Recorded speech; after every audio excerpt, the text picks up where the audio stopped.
ربنا آمنوا بربك إنك لا تخلف বিশেষজ্ঞ doctor Shahina Begum Shanta Singh, BRB hospital limited.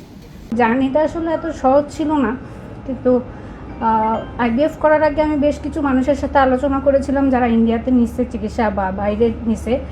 মানে আমার কাছে খুব ভয় লাগছিল যে এটা মনে হয় খুব কষ্টকর হবে, এটার জন্য অনেক স্ট্রেস হবে, কিন্তু আলহামদুলিল্লাহ আমি কোনো কিছুই টের পাইনি।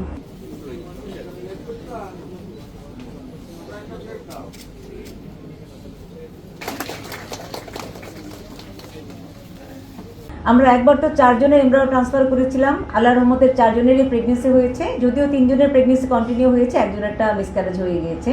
তো সেটা আসলে খুব মানে অস্বাভাবিক ভালো রেজাল্ট, যেটা কখনো স্ট্যান্ডার্ড কোনো রেজাল্ট আমরা ধরতে পারি না। কিন্তু যদি সমস্ত ব্যর্থতা আমরা কাউন্ট করি, আমাদের মিনিমাম সাফল্যের হার হচ্ছে কি 40%, এবং আমরা 60-75% পর্যন্ত অনগোয়িং প্রেগনেন্সি আমরা পাই। বলেছিলাম যে আমাদের আইভিএফ সেন্টারটা আমরা প্রস্তর যুগে আছি,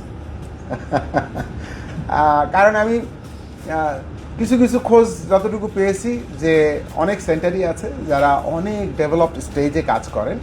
তো আমাদের সুযোগ আছে, আল্লাহ আমাদেরকে সে তৌফিক দান করুন। আমরা যেতে চাই, আমরা সর্বশেষ পর্যন্ত যেতে চাই, যতক্ষণ আল্লাহ আমাদেরকে পারমিট করেন। অনেক দূর যাওয়া যায়, যেটা আল্লাহ আমাদেরকে পারমিট করেন, আমি সেই জায়গায় যেতে চাই না। Hospitals limited.